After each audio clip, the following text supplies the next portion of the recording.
Hello, hello, welcome back to Let's Play Final Fantasy XIV. Um, so I went ahead and got Dragon up to 87, and that's all I really need to get it up to for my purposes. And, yeah, here we are with Emmett Selk and Hythlodaeus.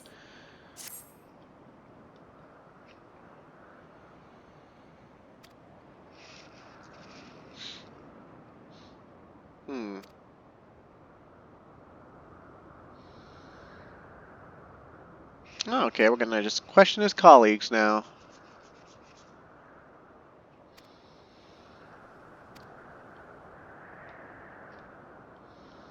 Our fellowship travels on unbroken. I say we explore another part of Elpis and see what new encounters there are to be had.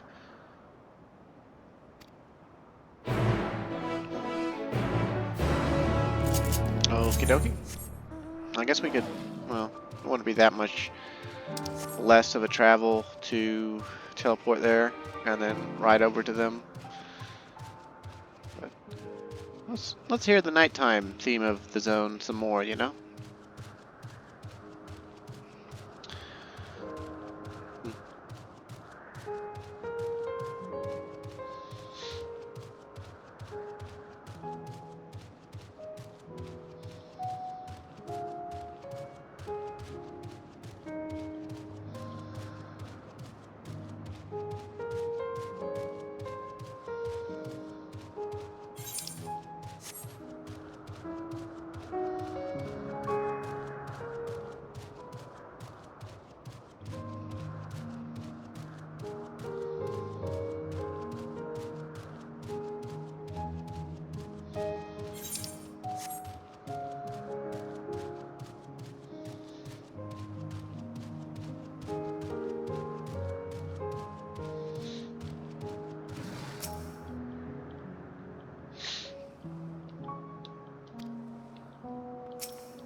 Notonus?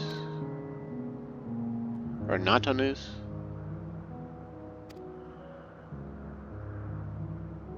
Okay, so we're gonna use one of the teleporters and go to a different island. How about that? Now you can see we've got an entire north section of map that we haven't been to yet with another Aetheryte.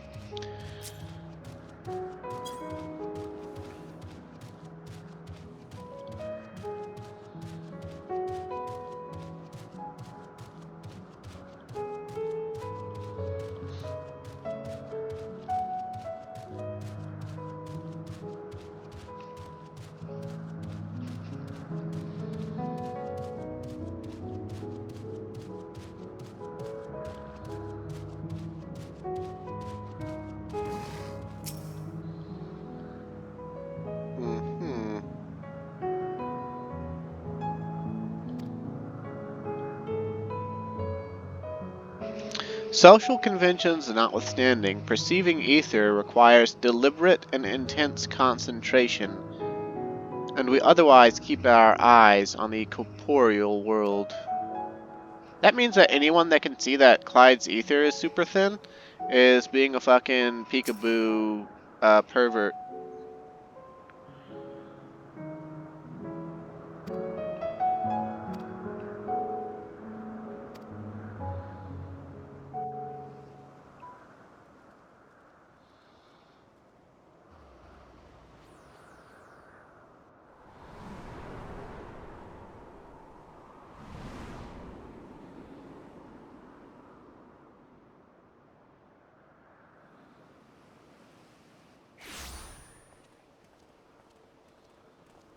I present to you Calamelios Zephyros. Here you will find a number of testing facilities, as well as the observation hub of Poiton Oikos. Right then. Let's begin by...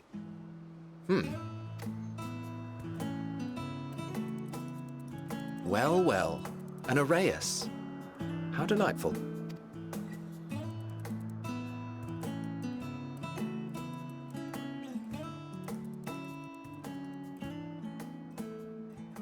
And what, pray tell, is that? Man, by the way that Emmett Selker reacts to all these creatures, you would think that he's not from this time period either. Ah, that's a new species of shark. We approved the concept but a few days ago. Sharks are among the most popular sea creatures. Rare is the day when someone does not submit a new concept. At first, they were largely orthodox, consideration given to such things as size and environmental impact, and then a whimsical someone thought to bestow it with flight, another superior intelligence. And then the floodgates burst, concepts with multiple heads, or arms and legs, and so on and so forth. It was getting absurd. A part of me wanted to tell them to go away and find something else to create, but in the end, I couldn't deny their passion. And here we are.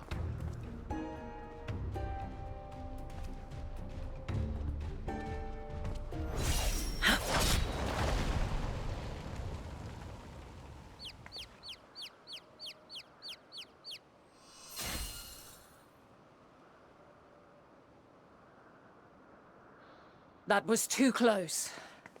Are you unharmed? Hello, Venat. Well now, if it isn't a pair of familiar faces. Venat, that we should meet you here.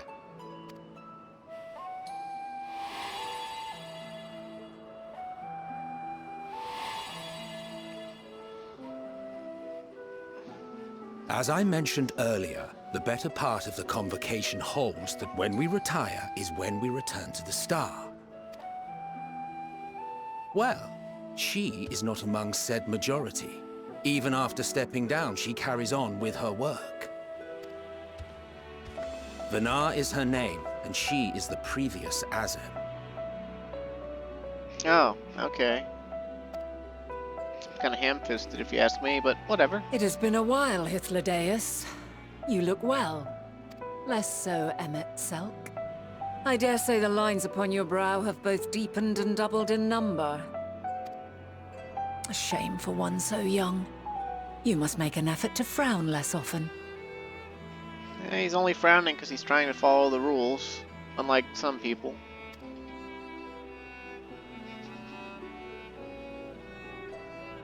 Easier said than done, thanks to your unruly successor. How is he, if I may ask? Incorrigible as ever. Rushed headlong into a volcano on the brink of eruption just the other day. I should be glad to share the tale in its entirety later, if you're so inclined. Oh, you know I am. Now then, you are?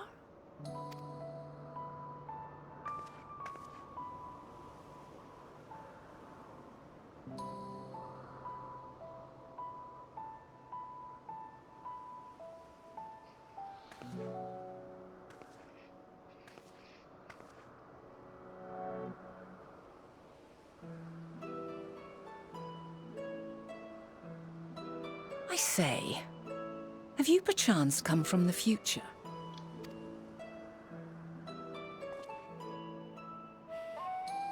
I do not believe we have ever met, yet I sense my magic upon you.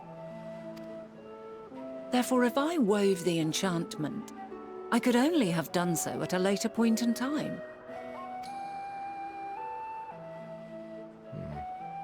What manner of magic is this, if I may ask? Hey, lady, you instantly discounted multiverse theory. I could have come from an alternate dimension.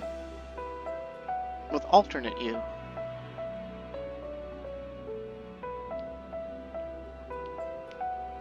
And thus begins the scriptwriter's favoritism of Venat. A traveler's ward, of course. It prevents the corruption of one's ether. Yeah, and apparently, according to the Realm Reborn rewrites, allows you to imbue me with superpowers whenever you so choose.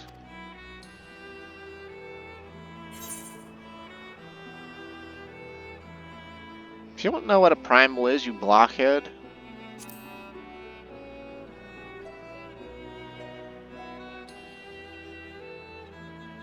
I see you are not ignorant to its presence.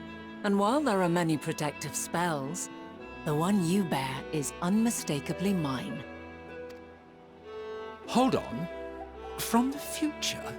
That's absurd.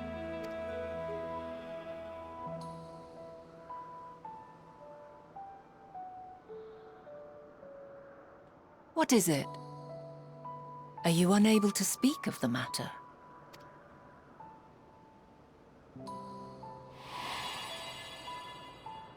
The reality to which you must return exists as a result of the final days.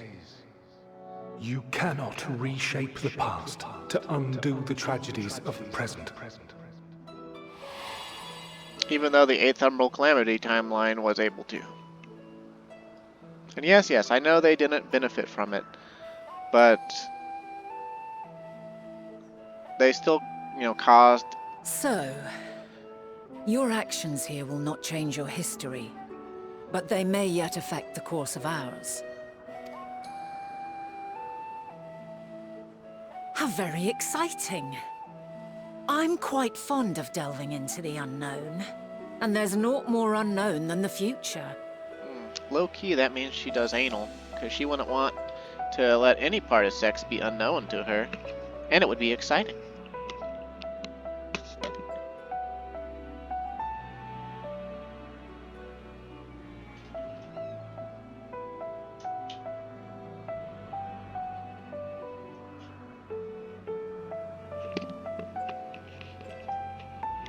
Yeah, sorry for the delay. I need to get like a dog door for my upstairs room or something. You been outside getting rained on, little dog? Yeah, your fur's wet. Okay. Anyway, you go lay down. Until a moment finally arrives, we cannot know for certain what will come to pass, regardless of our supposed foreknowledge. So you needn't worry for us. More importantly, that you should go to such great lengths as to travel unto the past bespeaks the gravity of your quest. Will you not reveal it to us? Mayhap we can be of aid to your cause.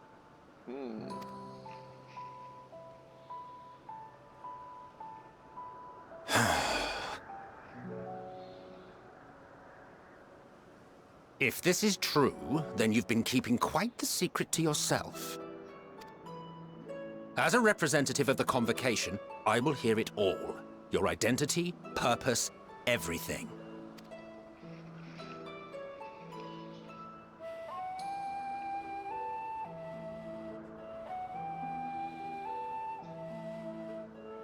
Why don't we move to a place more conducive to calm conversation?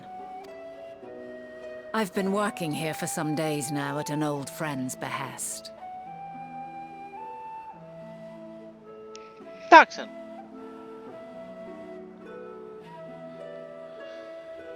If it is agreeable, we may make use of my accommodation at Poiton Oikos.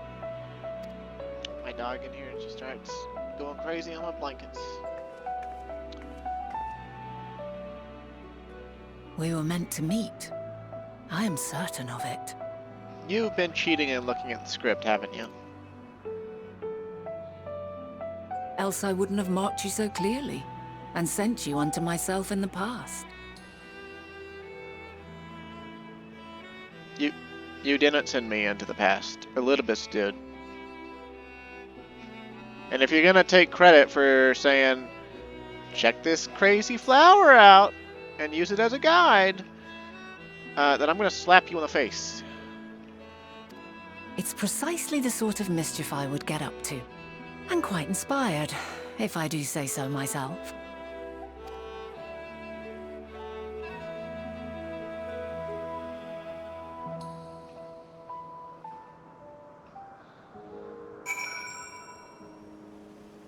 This is the part where I start getting salty.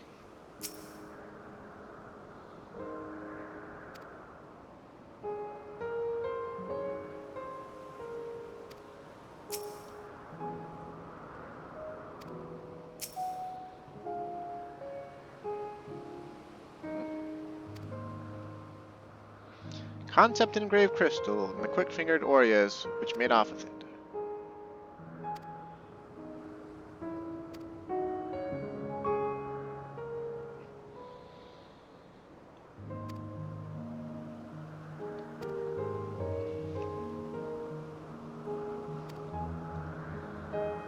So apparently Venat can't see the way Hythlodaeus and Hades can. Oh look, it's Coral Regina, except now called Melanion. And they got like fucking moose horns on top of a crazy huge tiger, panther, leopard body.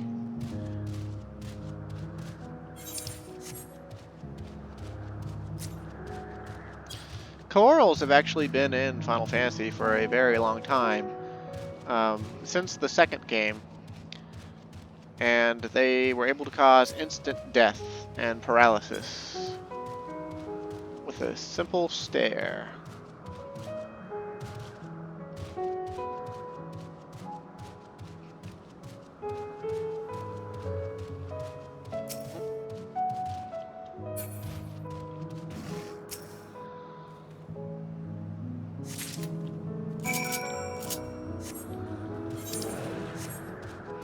And in particularly, they were monsters from hell, as all of the monsters in Final Fantasy II were.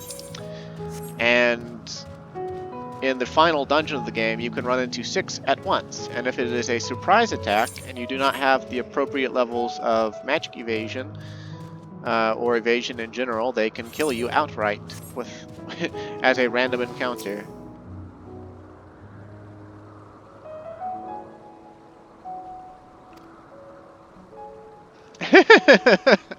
Aw, man. Or Emmett.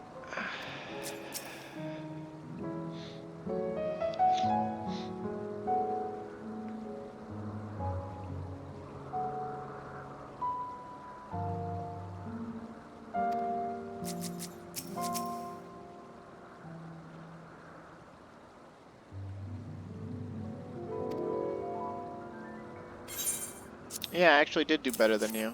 Here you go.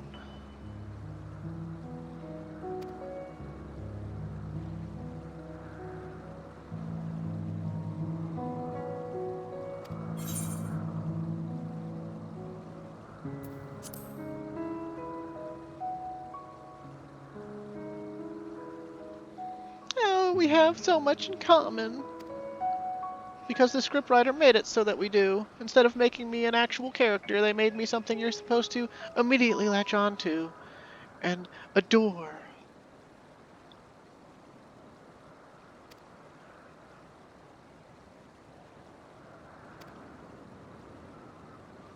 Your whimsical successor, huh?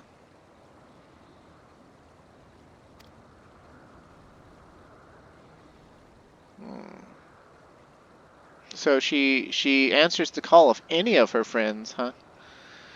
Comes running, eh?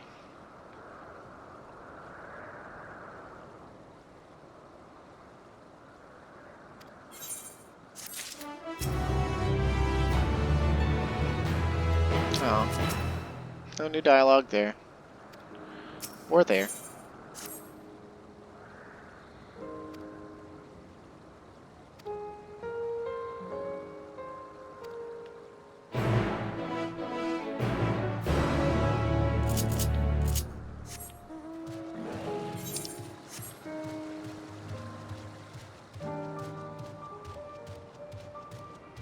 Poitin Oikos. It makes me think of that Greek yogurt that you can get at the supermarket pretty easily. You know, the ones with all the fruit chunks in the bottom that you gotta stir up. Which I'm pretty sure is just called like Oikos or Aikos or something with an E in front of the O or something like that. It's been a while since I looked at that yogurt though. Probably got it all wrong.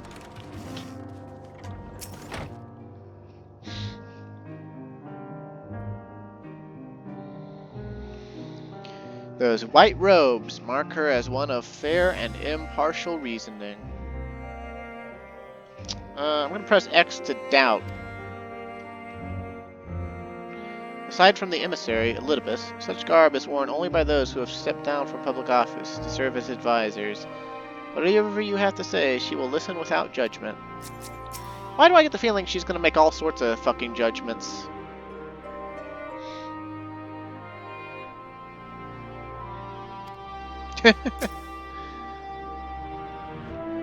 She sure is a looker, though, huh? And slightly shorter than Clyde, besides. Nice to know that y'all invented tea in this world, or something.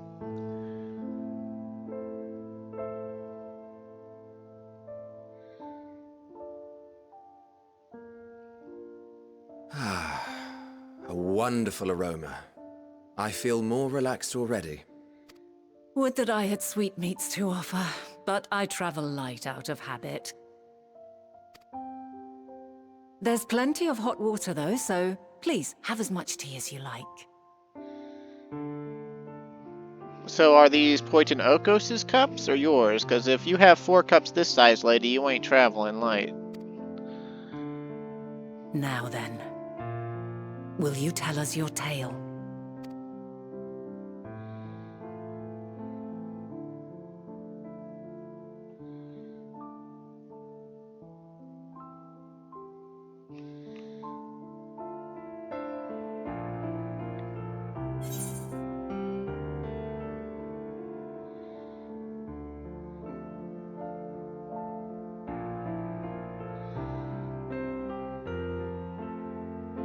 Well, that's jumping ahead to what's immediate, right?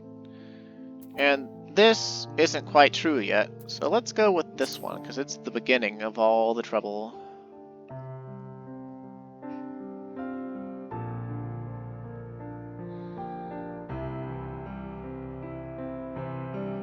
Why don't you start from the beginning? That is the beginning, as far as I know, man.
Preposterous.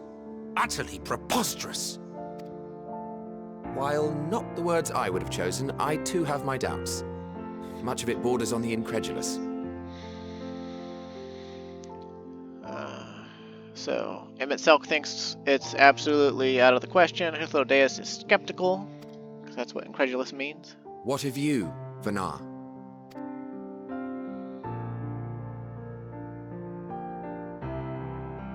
Not knowing the precise details of the first final days, it is difficult to determine the veracity of the tale. Supposing it is all true, I must ask myself why I would do what I did. Why would I feel I had no recourse but to oppose the 14 and create this Hydaelyn? Circumstances change, of course, but it would not have been an easy decision regardless. No, there must have been a reason. One compelling enough to force me to take such drastic measures. Let's hope so. Then there is the Elpis flower, which I said would serve as a guide. That it's of import to your mission is plain. But your presence here leads me to believe that this place also holds significance. Yeah, and let's not forget that the flower that you said would be a guide for me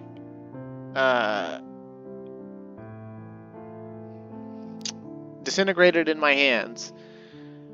And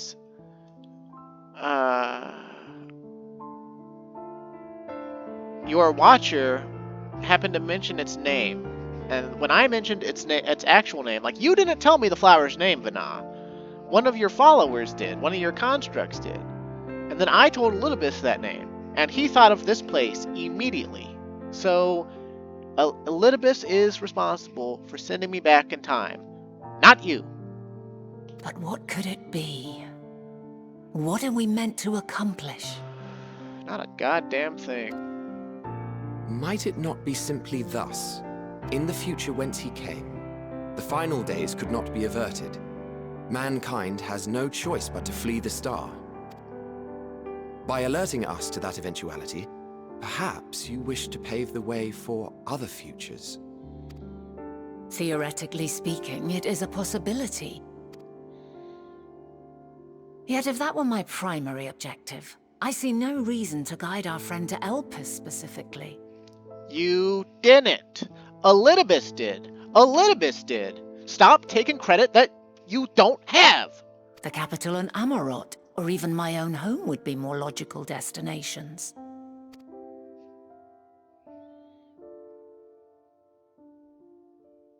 True, true. I note also that Hydaelyn did not specify a point in time to which he must return.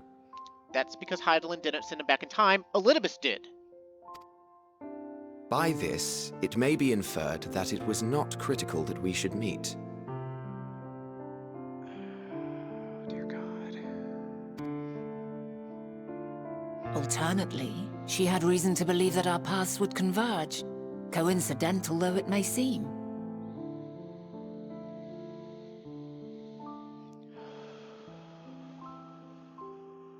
Or the fact that I came back in time thanks to Elidibus is known to the future you, and she knew that by giving me the flower, Elidibus would send me back in time, and that you would meet. This is quite a puzzle, and we do not have all the pieces. That's because you've come down with a serious case of scriptwriter's stupidity all of a sudden. Hardly any. But we do have one immutable fact. If the final days are indeed as described, they will bring death to all that I hold dear. Yet despite being afforded long years of preparation, the only provisions I could make were for flight. Did you ignore the part where you split the world into 14 pieces and, like, you are responsible for ending everything you hold dear because you completely and dramatically changed all of it? Like, lady.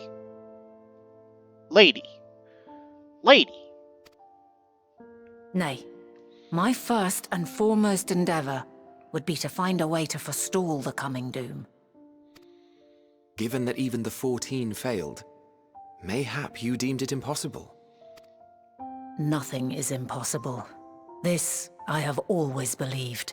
Oh yeah? And if Hydaelyn is indeed me, she would believe the same. Oh yeah? Listen to yourself. Are you seriously entertaining the notion that you are a messianic figure in some far-fetched tale?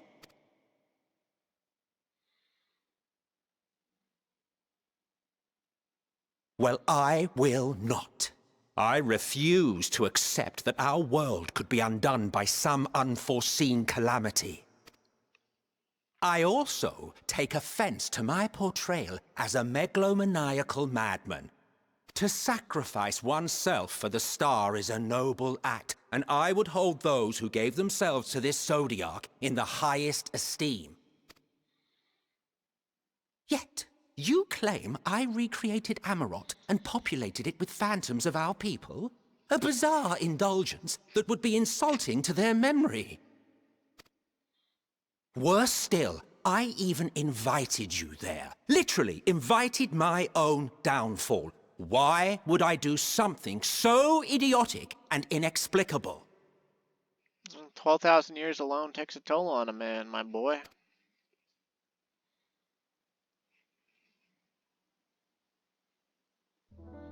Now, I will allow that the hypothetical task of restoring our world would be daunting in the extreme.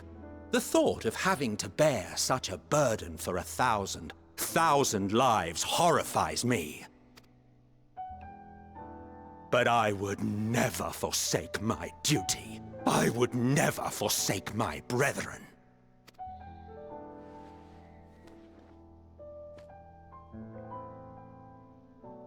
You do not know me. I've had my fill of your fiction.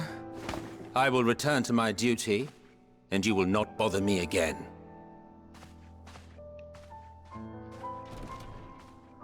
Emmett Selk! Wait! I like that he's at least pissed off by the fact that he did something wrong in the future. Meanwhile, Venat just like casually hasn't even... You've seen much of Elpis already. If you have any observations to share, I should like to hear them. She didn't even bat an eyelash. Like, I opened with the Sundering. She didn't bat an eyelash. She's like... not important. Like... it's unfathomable.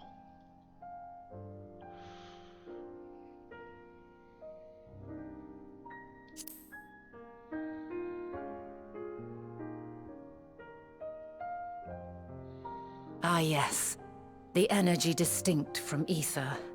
Though not my field, I have a basic understanding of dynamis. And you say Hermes researched the phenomenon in the course of creating Meteon? Yes, I believe this warrants further investigation. With that settled, it is time for action. The missing pieces of the puzzle are here, I'm certain of it. And when you find them, the picture my future self has painted will be complete, and you will have your answer. Now suffice it to say, I will aid you in your quest.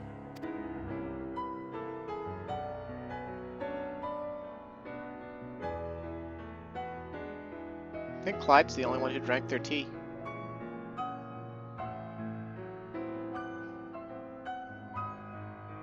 Have faith. If Emmett Selk is the man Azum described to me, we've not seen the last of him.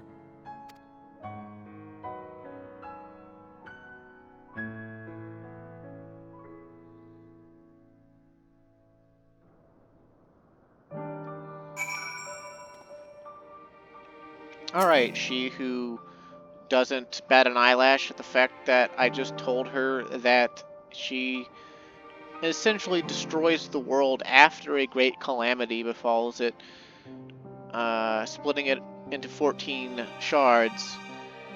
You know, how you gonna help?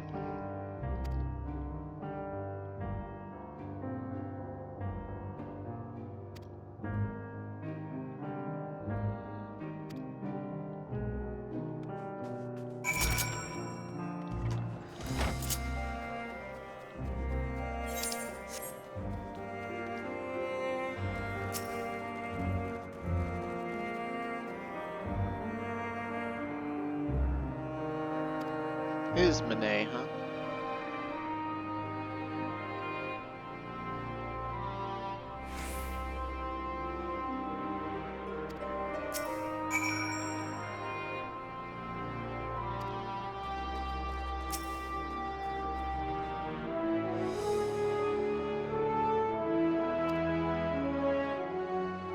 The following event cannot be skipped. You may wish to cancel any pending Duty Finder registrations. Okay.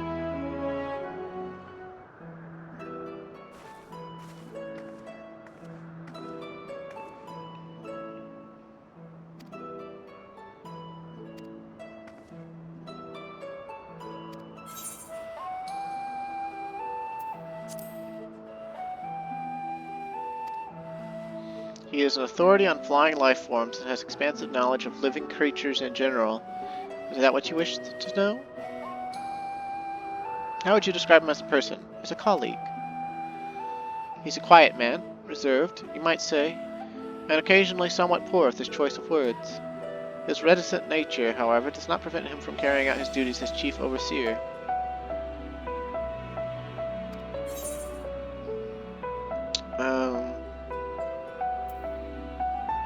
Do you know of Meteon's abilities?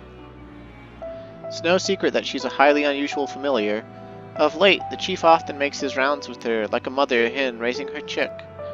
I understand that she is able to read emotions and communicate directly with one's mind. Exactly how she was created with that talent, however, is a mystery to me. My apologies, I wish I could explain her nature more in depth, but I've not had the occasion to discuss it with Chief Hermes. Do you wish you knew him better? The Chief may not be the most gregarious individual, but he engages with us as is necessary for everyone to perform their duties. I wouldn't want to intrude upon his privacy for the sake of curiosity. Though if you wish to learn more about Meteon, you could try speaking with Timaeus, another expert in the creation of flying concepts. He should be conducting his observations on the banks of the stream, somewhere to the east. Oh, and, unless you take a particular joy in rambling discourse, I suggest you keep your questions concise.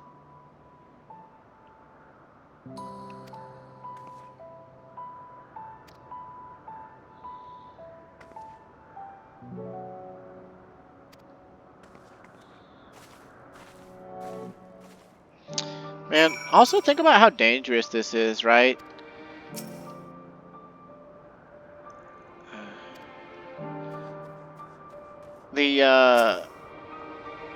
Like, when we first met her in this time period, Emmett Selk immediately told us that she used to be on convocation, but when she stepped down, she decided not to go back to the Star. And basically, the thing she described to us, all she does with her days, is if someone needs something, she runs to them. She's basically looking for purpose, and we literally just told her, hey, you could go be Jesus of the future. That's fucking insane! That's what she wants her purpose to be now.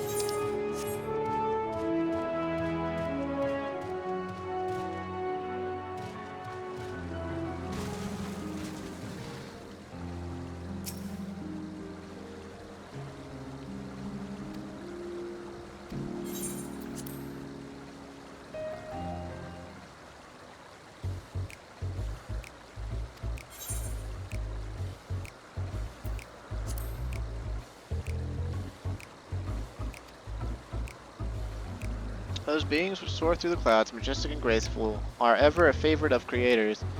Even now, with so many varieties in existence, the flood of newly imagined concepts continues unabated. What sets the Chief's creations apart, however, is how they benefit from his boundless knowledge of the celestial realm. Birds that climb so high that they disappear from view, others which traverse the boundless sky in moments, and all without riding the currents. I know of none save he who can conceive of such marvels. Even we who prize elegance of form above all else are dumbfounded by his genius. Why not mimic his process? What, you mean plagiarize? Now see here, when I take up the threads of creation and begin to weave, I must do so in the belief that I am giving birth to something beautiful, if in my heart I knew I was appropriating another's inspiration.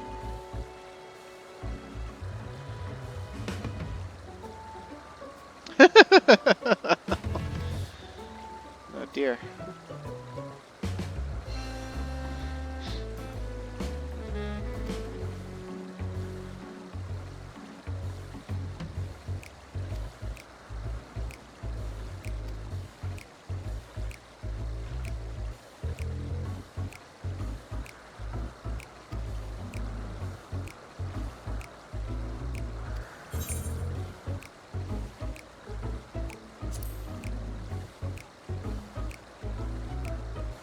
Dynamis and Intellecties? Those terms do sound vaguely familiar. Was that not a flower made here in Elpis which exhibited properties of one or the other? It must have been centuries since I last heard anyone speak of such things. Has there been a resurgence in interest?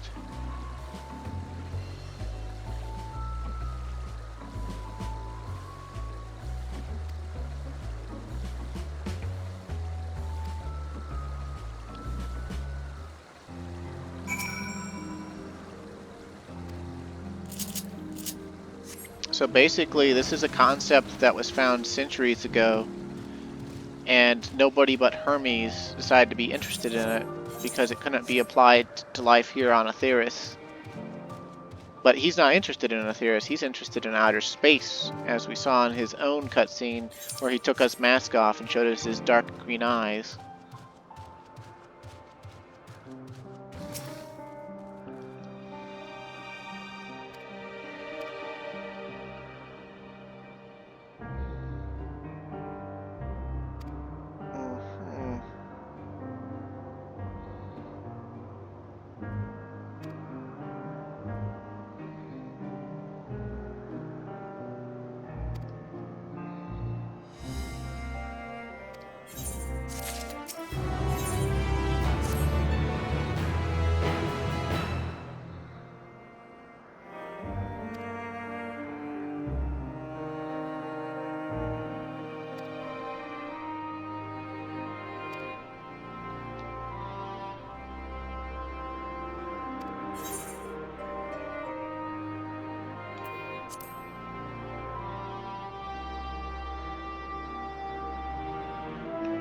Yeah, I wish that Clyde had mentioned it earlier too, considering it was literally more information than what we got out of the two researchers we started questioning. But, you know, he's a blockhead, so...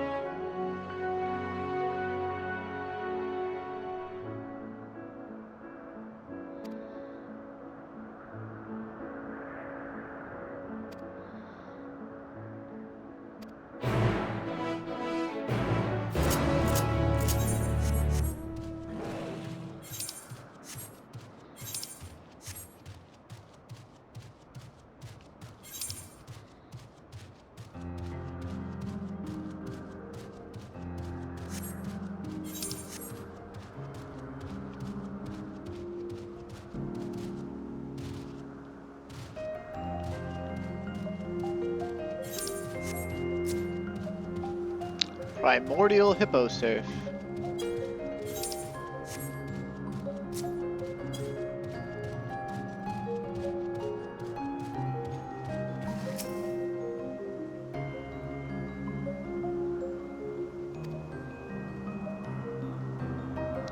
Despite how they appear from the outside, their interior is actually a vast area of magically interconnected spaces, which, while fascinating, is not the reason we are here, is it?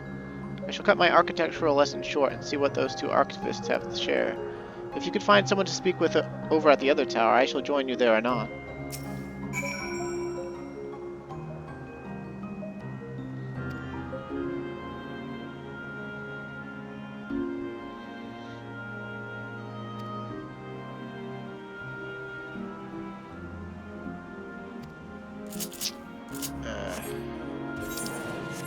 Well, I'm doing the best I can with what you set up for me, you dumb bitch. I'm sorry. My knowledge of events beyond this have very, very much colored my perception of her character. Someone had just messaged me on Steam. I hope it's not cutting into the conversation. I only recently reactivated my Steam. And, it was for the Final Fantasy Pixel remasters. Of which the first 4 are pretty good. I haven't tried 5 yet. And 6 is a huge fucking disappointment, although not as much of a disappointment as the first Steam version of 6.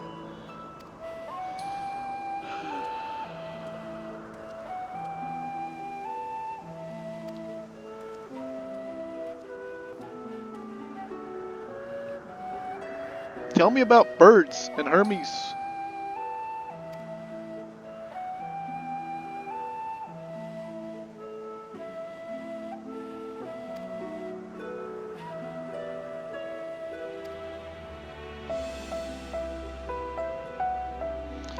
I do recall an interesting tale my dearest Galeen shared with me. Galeen is my partner and fellow researcher here in Elpis. She was returning late one night when she caught sight of Chief Hermes sending Meteon heavensward, a host of them, For several days, she would speak of that scene with wonder, describing it as one of the most beautiful spectacles she had ever witnessed. And Venat butts in.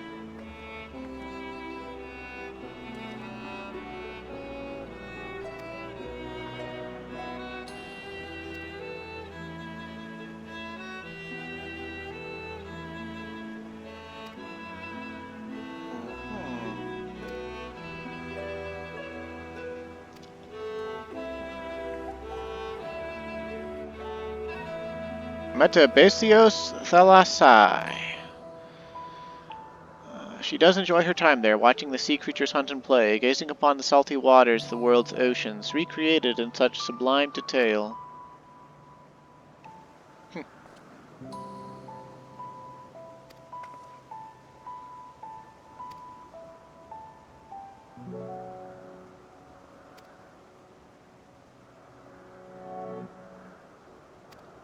See, basically, Venat doesn't want to die. She's looking for anything to do to put that off.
Sure is a pretty place.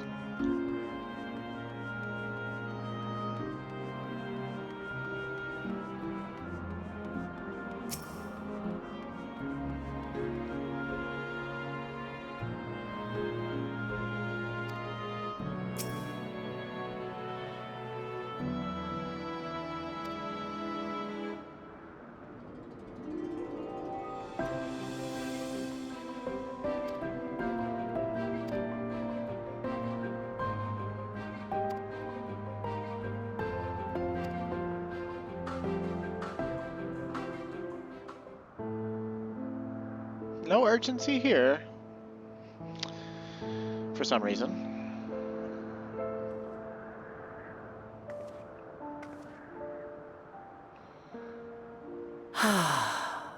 A delightful breeze and a breathtaking view.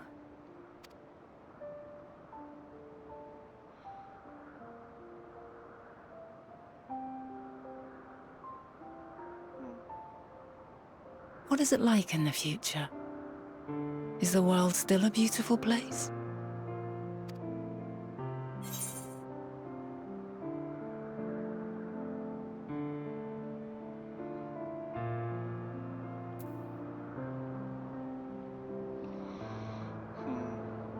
No, we don't know the full expanse of the unsundered world, right? We're only seeing Elpis.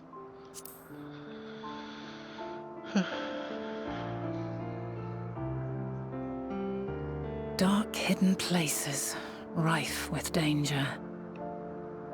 Those have an altogether different, but no less powerful sort of appeal. While we wait, will you not tell me about your adventures? Well, not the portentous events which led you here, but the simple delights all your own. By learning about the future world, I may gain insight into future me's plans. But more than that, I have an interest simply as a fellow traveler. Short of going somewhere oneself, there's naught more stirring than hearing another's account.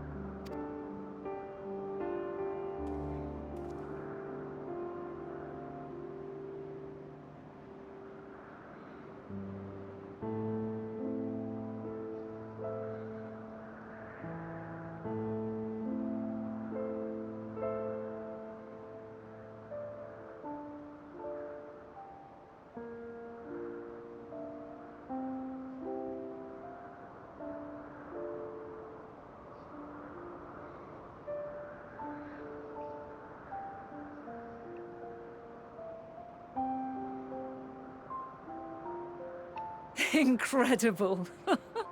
Would that I could have been there to see it.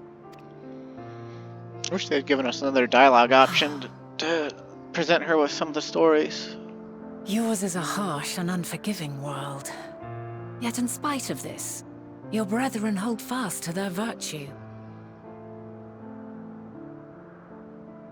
Some of them do. A lot of them are base and will do anything for money. To know that the light of mankind's potential still shines, even in that faraway place, it gives me heart.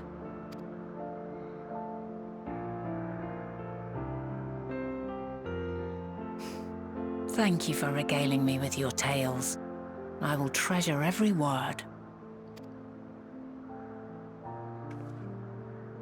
As you know, I was once a scholar. And among other things, I sought to understand the workings of the world. What exactly is ether? How formed the laws of nature? Whence sprung mankind?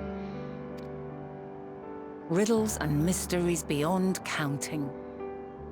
Over the years, I have managed to find answers to some few of them. Yet rather than attain a sense of mastery, the more I understood, the more I came to hold the world and its miracles in awe.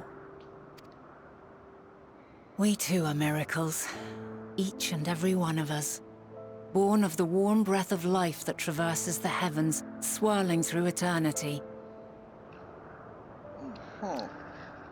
When I fully grasped the improbability of our existence, nothing felt impossible anymore. If it could be imagined, it could be done.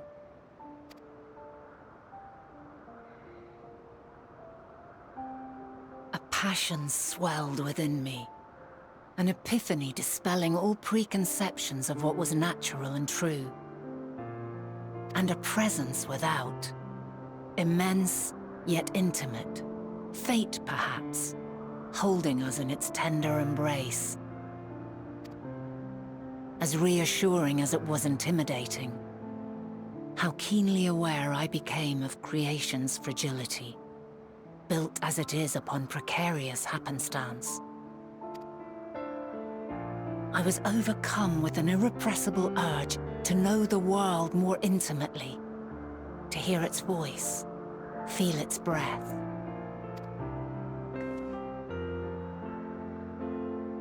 I ventured forth on a journey that very day, so very long ago now.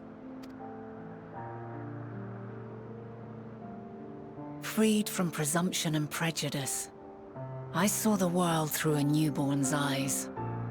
Everything fresh and new, and so beautiful.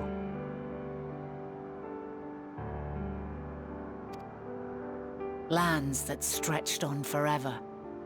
Skies one could drown in. The heartbeat of nature, silent yet strong. And amidst it all a people. Beacons of light and life. Laughter that warmed my heart like naught else before. They are my meaning, and my purpose, my love. And so long as they need help, I cannot return to the star. Perhaps my future self is still waiting for it. The moment she can let go and walk unto the end. Safe in the knowledge that man will find his own way. How conceited. Like, she just did a very poetic preamble that was admittedly very beautiful. But more or less what she said was she essentially feels like she's found the heart of creation. Like, she sort of stumbled upon, this feeling of a greater being, a greater, presence that flows through all life, like the Force in Star Wars, or perhaps God. And it caused her to look at everything differently. It caused a huge paradigm shift. But rather than grasp any sort of truth with that, she seems to have become subtly conceited to a point where she does not actually trust her fellow man to be able to handle things themselves. She doesn't see the fact that she chooses to remain is the reason that people continue to ask her for help.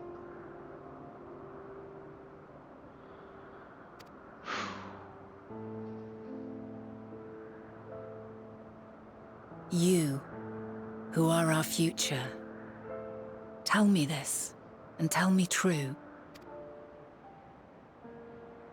Has your journey been good? Has it been worthwhile?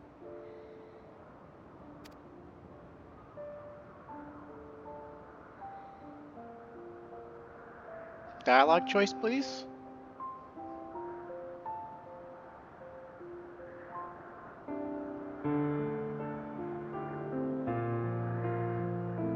Pray forgive my lateness. Really? Fuck you, game. My observation subject was rather irritable, and it took a while to settle it down. No need to apologize. Your work takes precedence. Besides, we had a pleasant conversation in the meantime. You're too kind. Now then, I'm told you wished to ask me some questions. Indeed. I've an interest in one of Hermes' creations. Meteon. You witnessed a host of them take flight, yes? Oh, that! Yes, I did. 'Twas in the dark of the morn. I'd left the Thalassai after nocturnal observation. As I walked along, I spied a bright light climbing high into the southeastern skies. Then, in an instant, it was gone. Like a shooting star, only rising rather than falling. But then another shot up. Then another, and another. Intrigued, I made my way to the edge to investigate. And who should I spy on an isle to the south but Hermes and Meteon, the Matea, rather. There were lots of them, and I realized they must be the shooting stars that I'd seen. A dazzling spectacle indeed. Have you spoken with Hermes about this? Oh, yes. The sight left such an impression on me that I approached him about his mystery project the very next day. Alas, he said that he couldn't reveal anything just yet, that he needed to conduct further tests. It shouldn't be long now, though. He often returns to that isle, and I have a feeling he's nearing a breakthrough.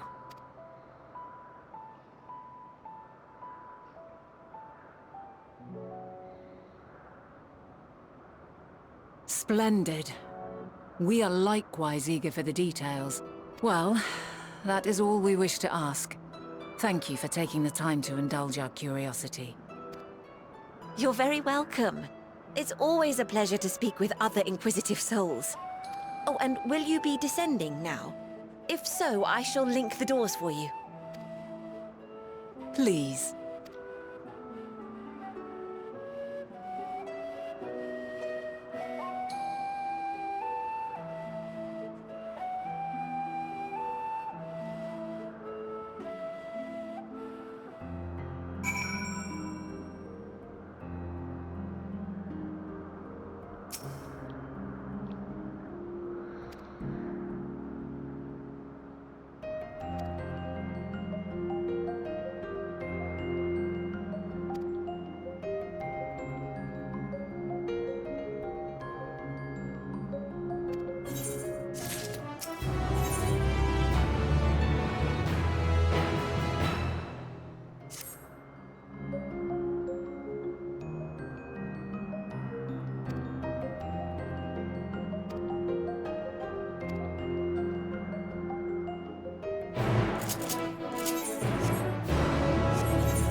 Here we go. But yeah, if you've never played Knights of the Old Republic 2, essentially what Venat is guilty of already, and this is going to sound a little bit stupid, because it, on some level it is, but in Knights of the Old Republic number 2, you're given a problem that you can't actually solve in a way that will actually appease the NPC that's giving it to you. That NPC is Kreia, an old Jedi slash Sith master, a woman who's walked both paths and found both wanting. A beggar approaches you for money, and of course the light side option is to give him the money, and the dark side option is to kill him outright, or threaten him at the very least. And if you give him the money, then Kreia looks down on you, and she says, I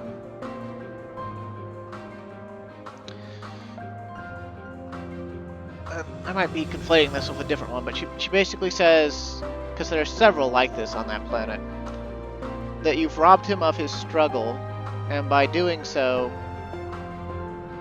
you grow stronger for solving his problem, but he grows weaker and also becomes a target because he received of your charity, whereas someone less fortunate than him did not. And so that makes him a target for their vitriol or hatred. And if you threaten the man and scare him away, she also likewise tells you, why do you give into your base instincts like that on something that wouldn't even be worth your time to fight? But more or less, Venat is guilty of the first one. By staying alive and believing that she needs to help mankind because they can't live without her, it's a very conceited way of living. It's like the bigotry of low expectations, more or less.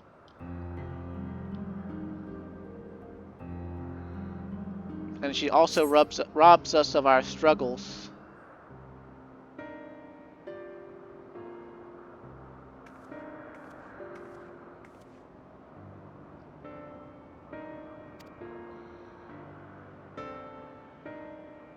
Which is actually kind of an interesting thing compared to what she's going to do in the future.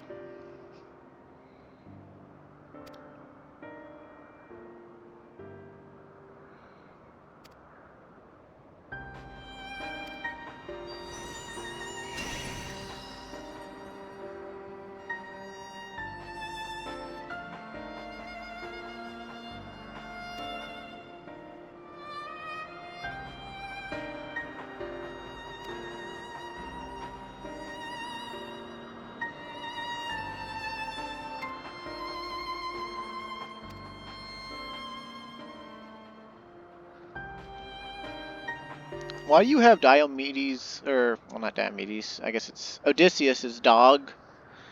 And why have you made it look all frou-frou?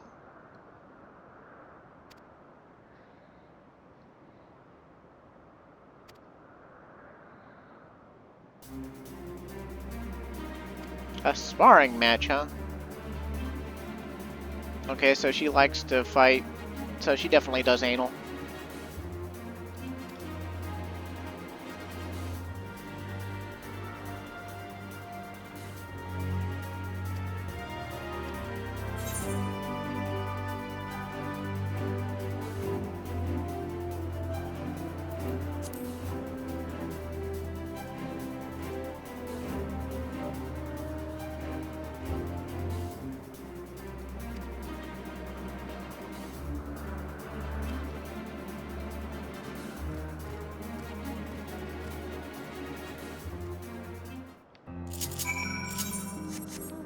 Her dog is very poorly trained if it won't just do what she says. Honestly though, I think she's looking for an excuse to fight us.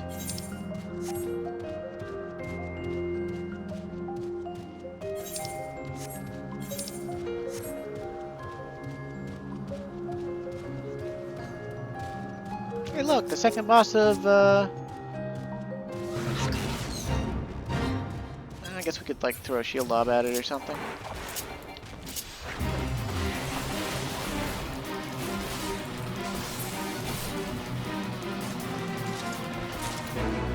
Hey, we got bronze for, like, hitting it 3 times. Cool beans. The bronze isn't an achievement. If we'd gotten silver, I guess I'd actually have something to talk about.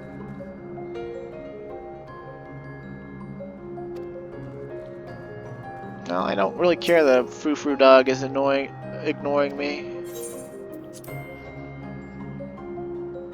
I suppose I better set up for this. An instance battle against Venat, how about that? You copycat. Why are you on Paladin? How dare you? Let neither side hold back. Well, I won't be. That's for sure.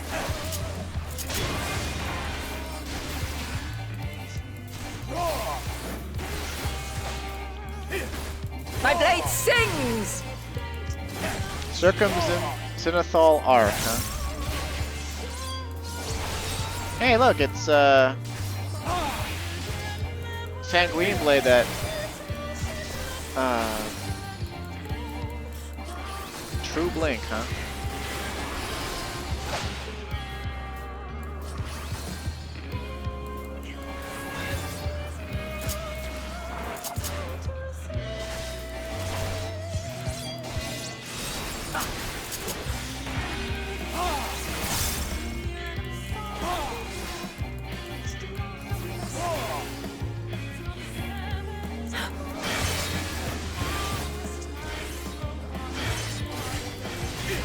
Well, that was certainly one way to do a Confiteor. My blade sings! I'm sure it does.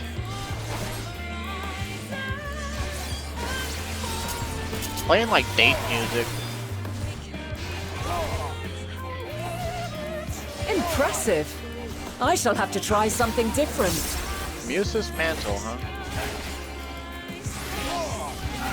She's become a dancer. Well, I guess we know what she chooses when she's DPS. No quarter.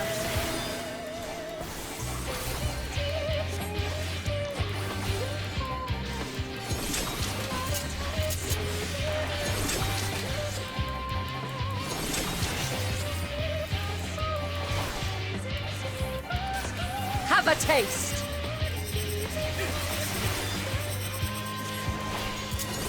Just gonna hallow through this. I don't give a damn.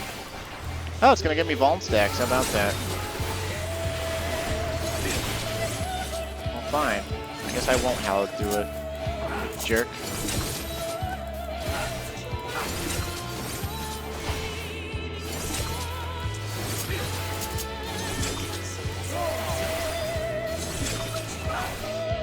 Hope I don't regret wasting hallowed. Of course, you can do this on any job. I see you won't be easily overcome, but neither will I. Magos' Mantle, huh? Oh, she's a white mage now. She's just gonna heal all of her damage on. Probably not, because that would be unfair, but...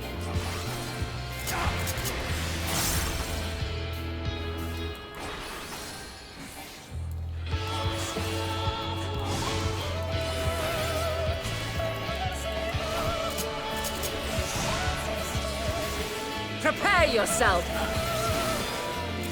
I'd rather not.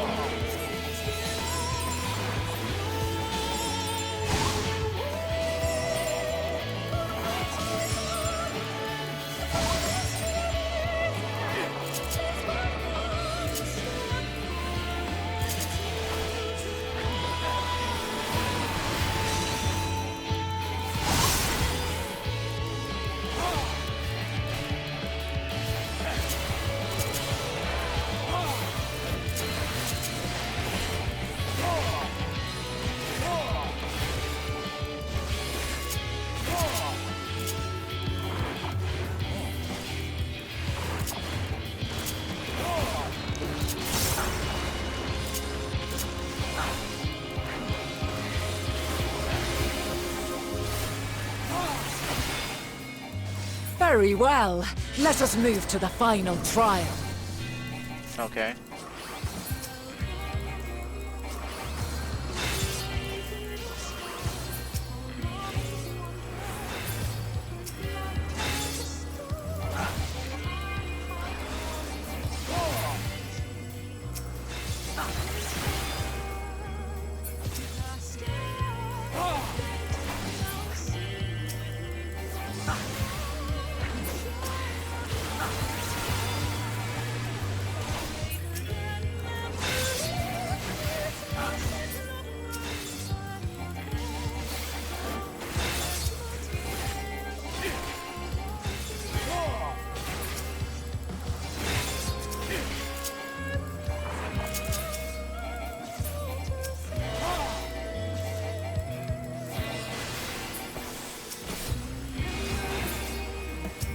Damn it. You're determined to actually get some Aether in you, aren't you? Should have just used Holy Spirit. It's been so long since I did this, I forgot what it's actually like, the speed of things.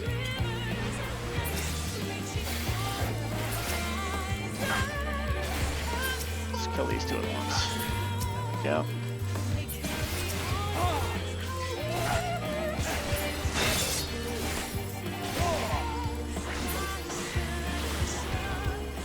No Aether for you, Super Saiyan Blue Venat.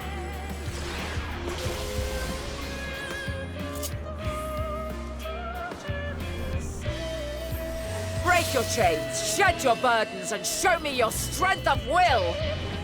She's got the Final Fantasy 15 Armature, except it's Dancer, Paladin, and White Mage, I guess?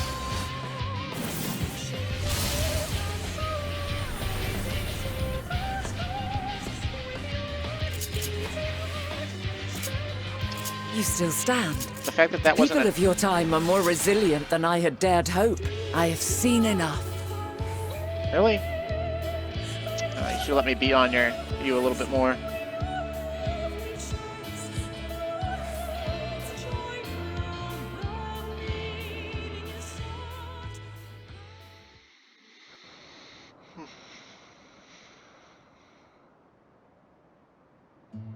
Twas my intent to finish it, but clearly I underestimated you.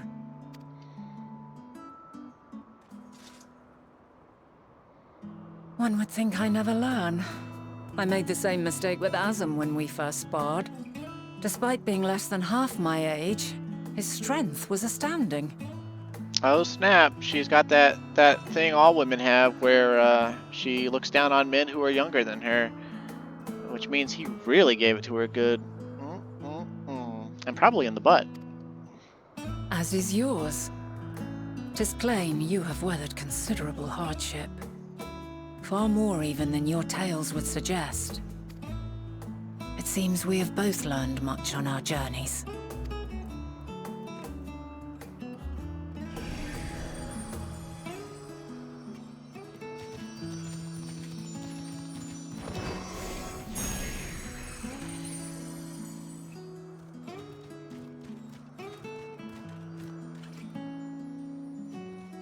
Well now, I dare say he has warmed to you.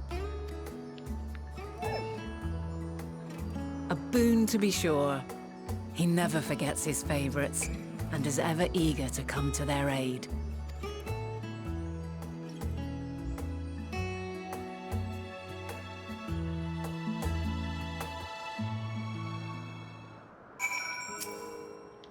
Can't target Argos, so we'll just have to continue onwards.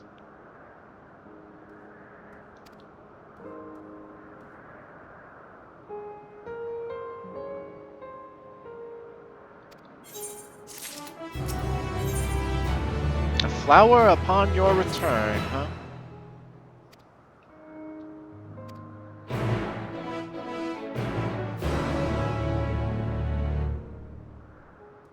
We could fly from right here, but ugh, that would be criminal.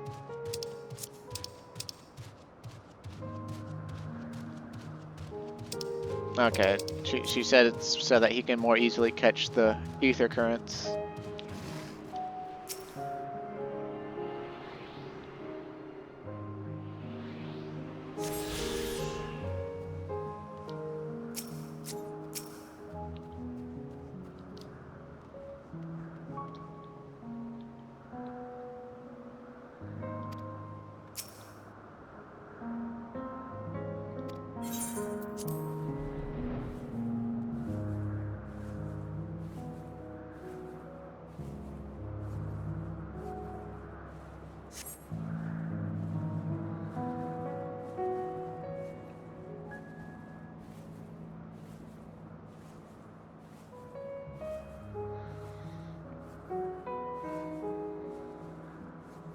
I would say flying dog, now I've seen everything. But we already saw this dog fly back on the moon, so... I think I'm gonna sneeze. Oh, yeah, I was right. And I didn't get the mic away in time, I'm sorry. Oh, Jesus. Alright.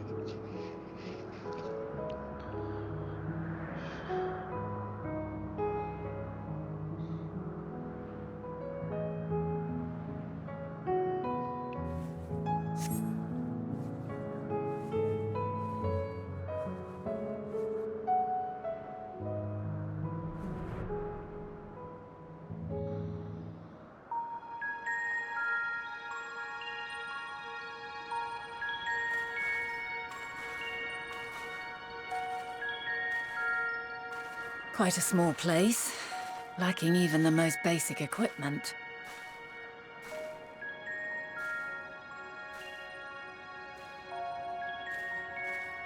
The present may yield no clues, but we may yet try perusing the past. Have you done this before? Can't control it. So you cannot control the power freely. Worry not. I shall assist you. Oh, but you can. Come and stand before me.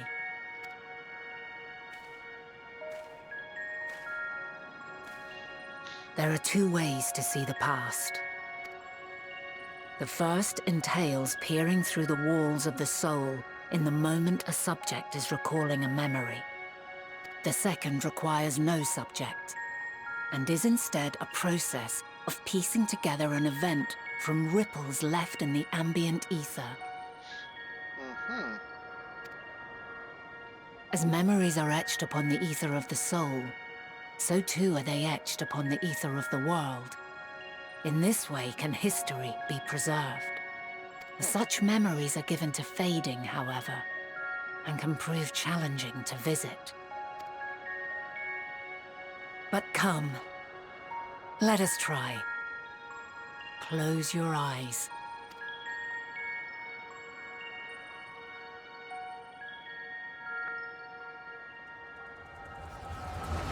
And look, an echo vision.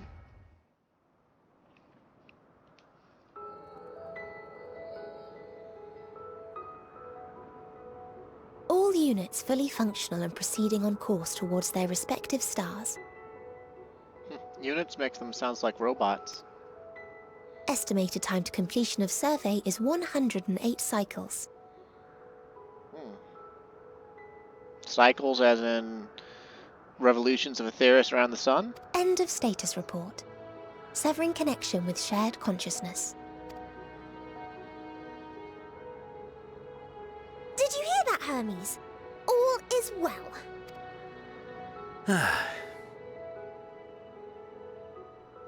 Yes. Good tidings at long last.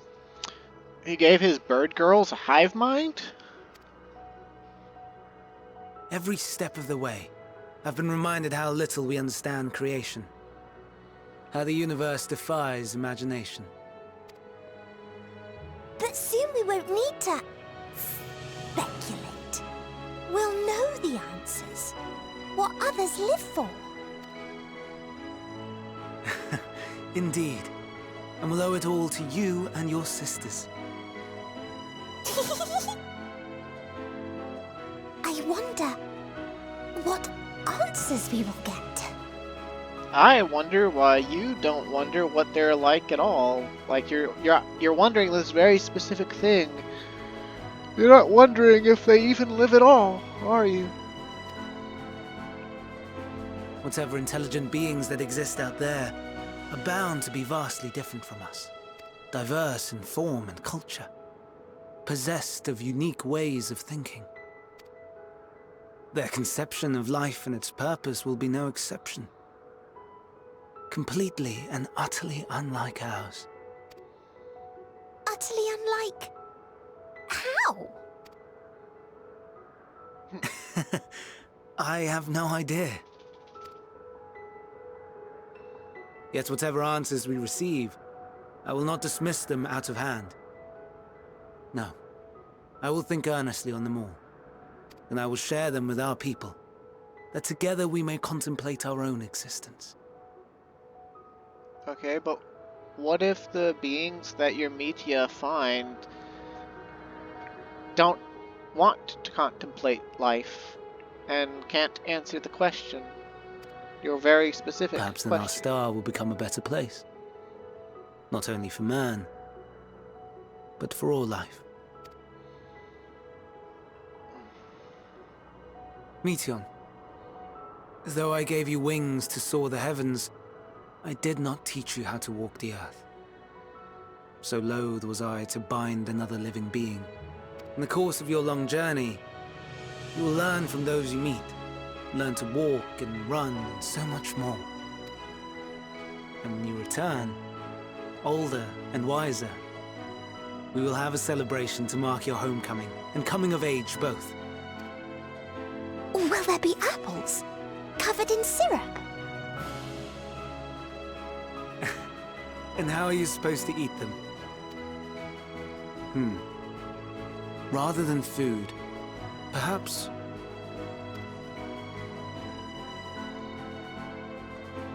a flower.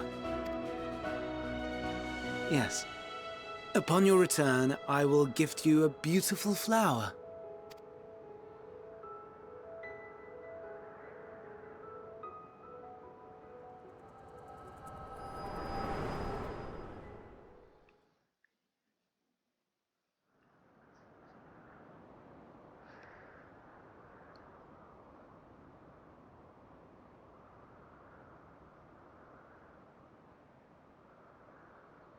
So, what is your opinion?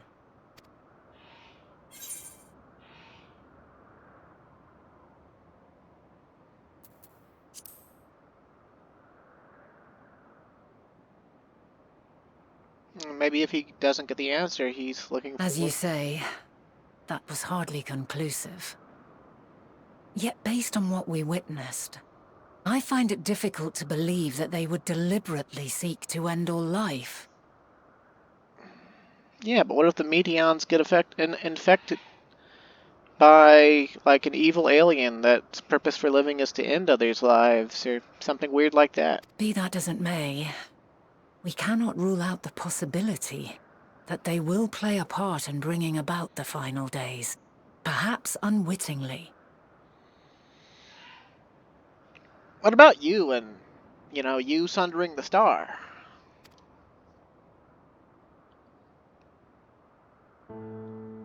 In light of this, I propose that we reveal your tale to Hermes himself. If he does not wish for the final days, as we believe, he may well join us in pursuing a solution.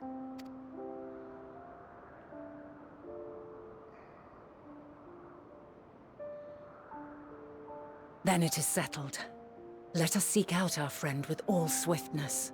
'Twould not do to let such a pure soul be blackened by tragedy.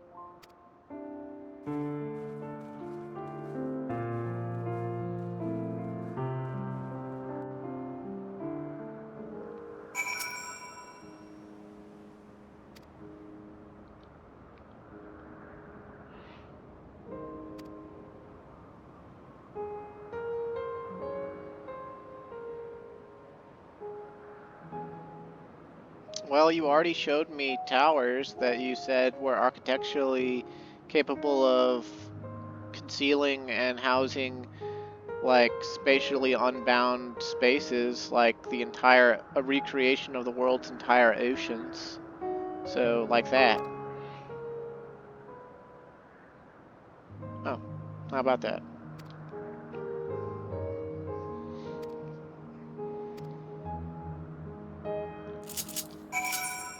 Also, in case you heard any of the very, very loud sneezing, which you probably didn't because my mic...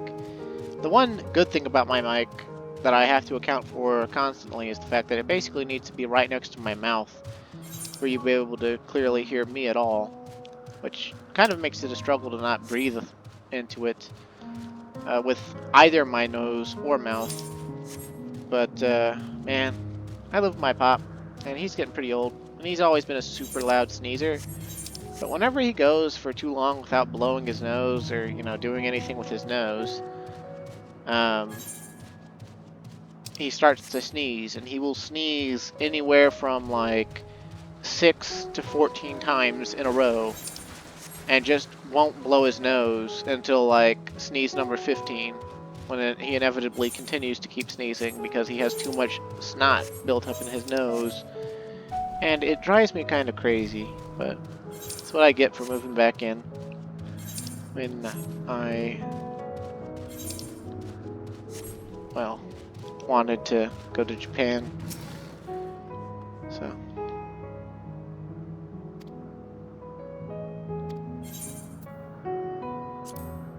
Okie dokie.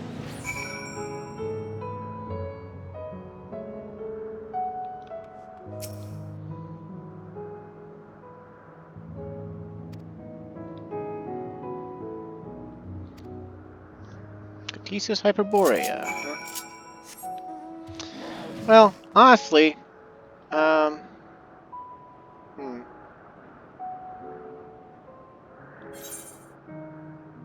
no aetherite on this island.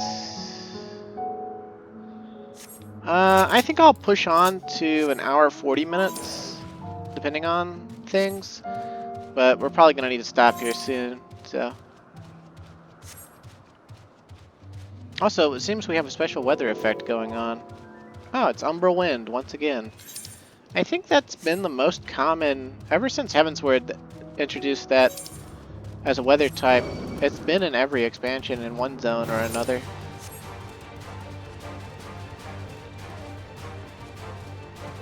Catesis Hyperborea.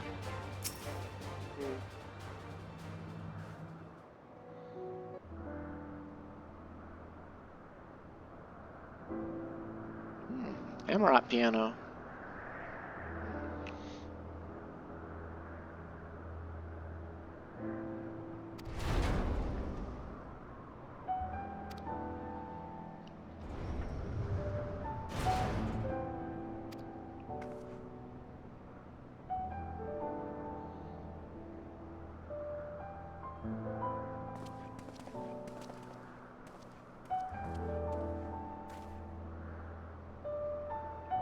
Entirely private pursuits. No one else we spoke with appears to possess the chief's depth of knowledge on the subject, and neither did we hear any tales of stolen research. Which means that if Hermes himself harbors no desire to bring down an apocalypse, then he might be recruited to help prevent one.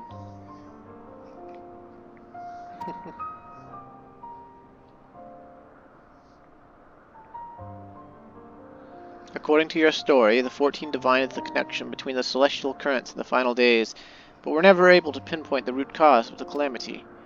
With our people's greatest minds, not to mention Hythlodaeus' sharp eyes, committed to the pursuit of a solution, such an outcome seems inconceivable. The only possible explanation is if the nature of the catalyst was so inexplicable that even we failed to perceive it. And what better fits that description than the invisible, intangible dynamis? Which in turn leads us to our next question. How did Hermes, in his role as Fandaniel, not recognize the subject of his own research? We must assume that he either knew and was unable to help, or that he was otherwise prevented from identifying the cause in the first place. At this juncture, all we can do is speculate. To be clear, the Convocation does not tolerate acts of deception or malice. We are practiced at perceiving truth, and would have known had Fandaniel lied to us. Hermes has no conscious wish for the world to end. Of that I am certain. Well, at least not right now, right? But things change.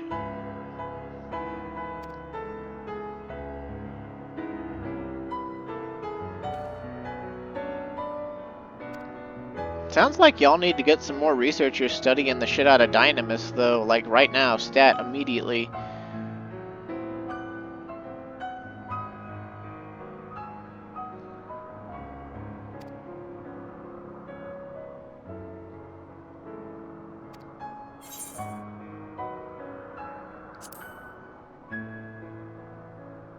Thanks, man. And he's gonna be like, fuck you.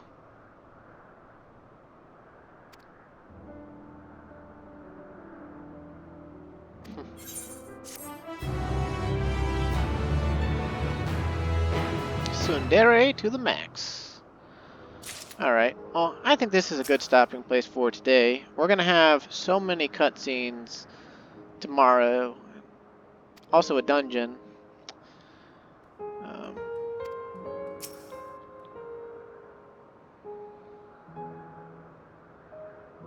Anyway, thanks for watching, stay safe and have a great day, and I'll see you again next time.